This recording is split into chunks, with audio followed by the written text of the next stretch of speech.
Eu coloquei um tema aqui para conversar com vocês hoje, que é o tema da criatividade computacional.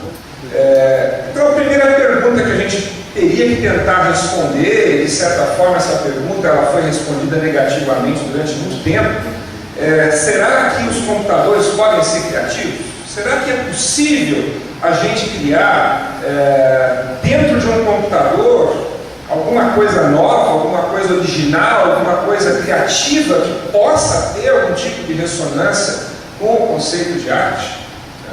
Durante muito tempo as pessoas diziam, não, o computador é meramente uma coisa, uma máquina, certo? Que ela é programada para funcionar de uma certa maneira e eu vou ter aquilo lá seguindo um determinado programa, então o computador nunca vai poder ser capaz de gerar arte para a gente, porque para ser artista você tem que ter criatividade, o computador não pode ser criativo, né? Mas essas coisas têm mudado de um tempo para cá, né?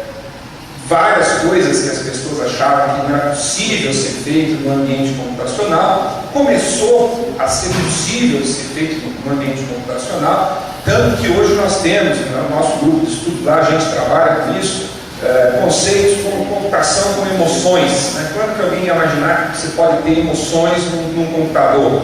Ou a ideia de uma computação cognitiva, um processo cognitivo sendo realizado dentro do computador. Ou ainda, um tópico de trabalho que a gente tem trabalhado atualmente, que é a consciência computacional. Como é possível ter consciência dentro de um sistema computacional? Certo? Essas coisas todas, há um tempo atrás, elas eram vistas como sendo algo fora do domínio da computação. Mas hoje essas coisas estão cada vez mais se relacionando e se conectando com as capacidades que um computador é capaz de fazer.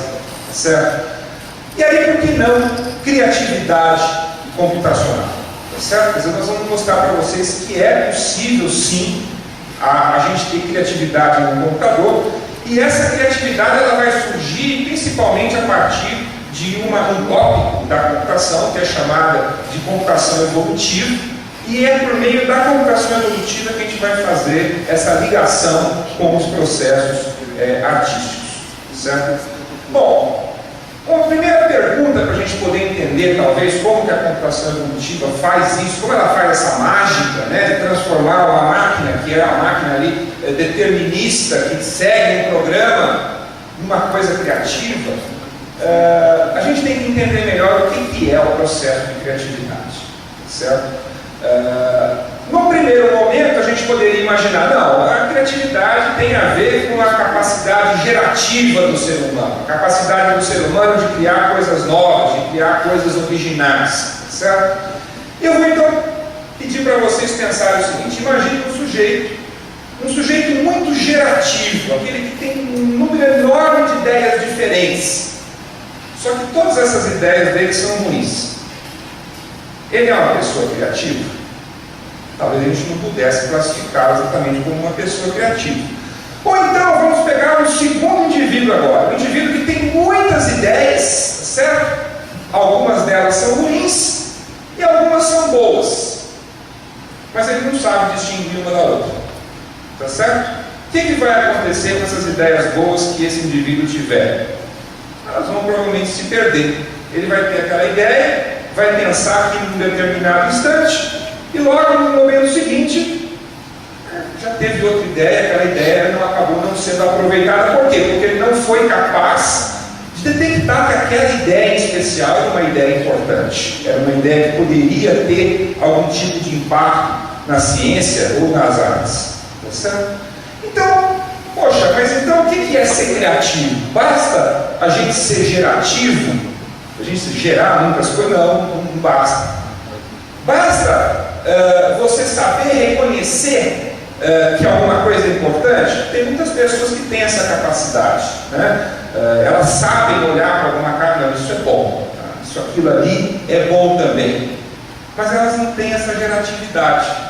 E sem essa geratividade, o que acontece? Ela é aquele indivíduo que está sempre olhando para os outros. Puxa, se eu tivesse tido essa ideia, olha que bom aquele negócio, foi outra pessoa que teve. Então, também esse indivíduo que é capaz de reconhecer o que é bom, Se ele não tiver a geratividade, ele também não vai poder ser criativo. E nós vamos ver então que a criatividade vai depender de algo mais do que meramente a geratividade, né? Nós vamos ter que estar trabalhando também uma outra coisa que é a junção desses dois elementos. Primeiro, uma capacidade de geratividade e, no segundo momento, a capacidade de reconhecer que alguma coisa é boa ou não é boa. Somente quando eu tenho esses dois elementos juntos é que eu vou ter, então, efetivamente, criatividade. Tá certo? Bom, mas se geratividade não é tudo, é necessário geratividade. Eu preciso ter geratividade, pelo menos, para poder ter criatividade. E como é que a gente gera essa geratividade, né? Nós vamos ver o quê? Nós vamos ver que, de uma certa forma, essa geratividade está ligada com o conceito de aleatoriedade, né? O que são números aleatórios? São aqueles números que são completamente independentes de qualquer outra coisa, que estão ali numa sequência distinta. Então, eu poderia usar, por exemplo, a aleatoriedade como uma fonte de geratividade, tá certo? Mas como é que eu faço isso num computador? O computador é uma máquina que segue um programa determinista, gerando outras coisas. Como é que eu vou conseguir que uma máquina seja gerativa? Como é que eu vou conseguir que uma máquina me gere aleatoriedade? Bom, felizmente, os cientistas da computação, eles conseguiram inventar certos algoritmos que são chamados de algoritmos de pseudo-aleatoriedade. Eles não são necessariamente, verdadeiramente aleatórios. São sequências de geração numérica. Então o meu sistema vai ficar gerando ali números que parecem ser aleatórios. Então por isso que eles têm esse nome de pseudo-aleatórios. Eles não são efetivamente aleatórios, eles têm uma sequência determinada, mas que você olhando de longe, eles parecem ser aleatórios. E aí o que acontece? Bom, eu poderia simular a aleatoriedade e simular essa geratividade que eu queria, mas toda vez que eu mudasse o meu programa, ele ia me gerar pela mesma sequência. E aí, como é que eu faço? Nós temos que inserir algum elemento de aleatoriedade real para que o meu gerador de números pseudo-aleatórios possa gerar uma sequência original, uma sequência nova. Como é que eu faço isso? Muito simples. Você inicia o seu programa em um determinado instante de tempo, né? Você vai lá e põe o programa para rodar. Bom, eu simplesmente posso pedir para o meu programa, ele tem um reloginho ali e ele está contando, né, os milissegundos em que você iniciou a execução daquele programa. Isso é um evento aleatório. Eu garanto que se vocês tentarem 2, 3, 5, 10 vezes iniciar o programa, vocês não vão conseguir iniciar ele no exato milissegundo. E aí o que acontece? Esse milissegundo em que vocês iniciaram o programa, ele passa a ser o quê? Ele passa a ser a semente do meu gerador de números pseudo-aleatórios. E a partir daí o que acontece? Eu começo a gerar uma sequência que vai, e ela parece que ela de fato vai acabar sendo uma fonte de geratividade. Então eu consegui resolver o meu problema da geratividade no meu sistema computacional. Mas isso resolve só parte do meu problema. Eu consigo, nesse instante, ter a geratividade no meu computador, mas eu ainda não tenho a criatividade. Falta o quê? Falta aquela segunda parte que eu comentei, tá certo? Para isso eu vou ter que explicar um pouquinho, né, algumas ideias do filósofo Charles Sanders Peirce. Foi um grande filósofo aí que viveu no começo do século XX, e ele dizia basicamente o seguinte: olha, existem três princípios básicos, ou três elementos básicos, três categorias fundamentais das coisas que estão no nosso ambiente, na nossa natureza, que ele chamou de primeiridade, secundidade e terceiridade. Certo? Primeiridade é algo que independe de qualquer coisa a mais. Ele é o primeiro, não tem nada antes dele. Certo? Então conceito de aleatoriedade que nós falamos, de certa forma, ele está compatível com essa ideia de primeiridade. Secundidade é algo que é um segundo, portanto, depende de algo antes dele, um primeiro, tá certo?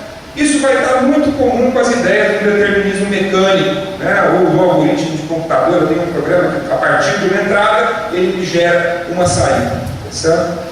E a ideia de terceiridade seria a ideia de mediação ou de interferência, algo que entra no meio como um terceiro, intermediando essa relação do primeiro com o segundo, tá certo? Então nós podemos estar talvez traduzindo essas ideias de Peirce para nós de uma maneira mais interessante, como aleatoriedade, determinismo mecânico, interferência, mediação inteligente. E aqui, olha gente, nós temos os dois elementos, ou até os três elementos necessários para a gente poder fazer a nossa geração computacional de criatividade, tá certo? Na aleatoriedade, eu tenho o quê? A minha máquina de números pseudo-aleatórios, que está gerando ali aqueles números de uma forma aparentemente aleatória, tá certo? Por meio do determinismo mecânico, eu posso modificar esses números e transformá-los naquilo que eu quiser. E aí entra o mais importante, que é a questão da mediação, a interferência inteligente em cima desses números. Eu vou fazer o quê? Eu vou ter que ser capaz de gerar formas, vou criar uma população de formas, e eu vou ter que usar minha interferência, minha capacidade inteligente para poder selecionar aquelas formas que são interessantes e jogar fora aquelas formas que não são interessantes. Certo? Então nós podemos talvez resumir esse princípio, juntando aí primeiridade, secundidade e terceiridade, aleatoriedade, determinismo mecânico e inteligência, mediação inteligente, como essa formulinha que eu coloquei ali, tá certo? Criatividade é igual a geratividade, mas mais uma capacidade avaliativa. Eu ser capaz de olhar para aquilo que eu gerei e ver se aquilo lá é interessante ou não é de alguma forma. Se eu conseguir então aplicar esse critério de geratividade por meio de um gerador de números aleatórios e algum mecanismo de avaliação, eu tenho uma base então para poder fazer criatividade computacional, certo? E aí que a gente gostaria então de introduzir esse conceito da computação evolutiva, né? Agora em 2009 nós comemoramos os 150 anos da teoria da evolução de Charles Darwin, com a publicação daquele famoso livro, né, A Origem das Espécies, aonde o Darwin criava um modelo para aquilo que seria o processo da evolução.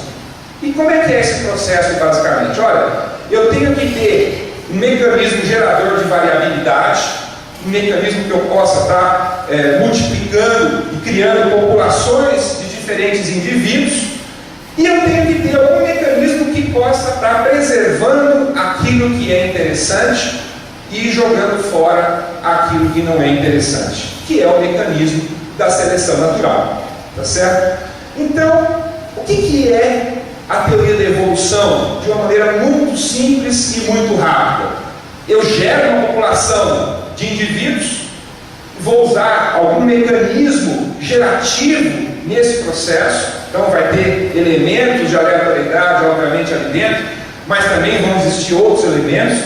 E veja, o que eu vou ter como resultado? Lá no alto eu tenho que ter um mecanismo de seleção que seja capaz de separar aquelas ideias que deram certo e aquelas que não deram certo, aquelas espécies que deram certo daquelas que não deram certo. E o que é dar certo no caso da teoria da evolução?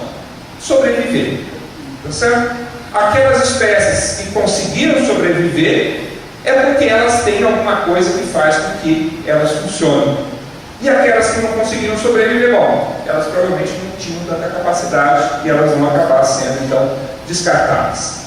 Muito bem, nós podemos, então, entender que evolução é a mesma coisa que variabilidade mais seleção natural. Um mecanismo que me gere variação, tá certo? E um mecanismo de seleção natural que possa estar ali separando o que foi bom daquilo que não foi, tá certo? Puxa vida, né? Mas essa formulinha parece tão igual àquela outra que Evolução igual a variabilidade mais seleção natural. Antes nós falamos o quê? Criatividade é igual a variação, não é?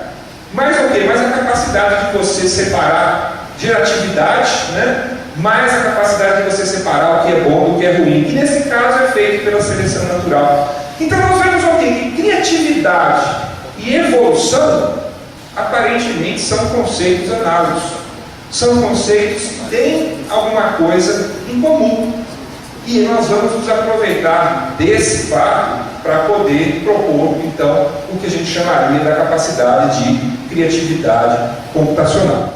Na ciência da computação, desenvolveu-se aí no final aí do século XX, né? Agora já está no século XXI, podemos falar do final do século passado, tá certo? Uma teoria computacional que começou com os chamados algoritmos evolutivos. Para quem não tem claro na cabeça o que é um algoritmo, né? A ideia do princípio que está por trás de um programa de computador é um algoritmo, tá certo? E esses evolutivos, eles foram criados exatamente seguindo esse princípio da teoria da evolução. Eu gero uma população de elementos, quaisquer sejam esses elementos, vou ter um processo para fazer isso, e vou aplicar um mecanismo de seleção que possa me separar aquilo que é bom daquilo que é ruim. Tá certo? Resumindo tudo isso então, né? De uma certa forma, nós podemos estar criando essa conexão entre arte e evolução, e a gente vai perceber que o artista, quando cria sua obra de arte, ele faz isso, só que ele faz isso só dentro da cabeça dele. O que nós vamos estar fazendo agora com a criatividade computacional? Nós estamos tirando parte desse processo da cabeça do artista, levando para o computador, e o computador em diálogo junto com o artista é que vão estar gerando as novas obras de arte do futuro. Tá certo? É isso, gente. Muito obrigado.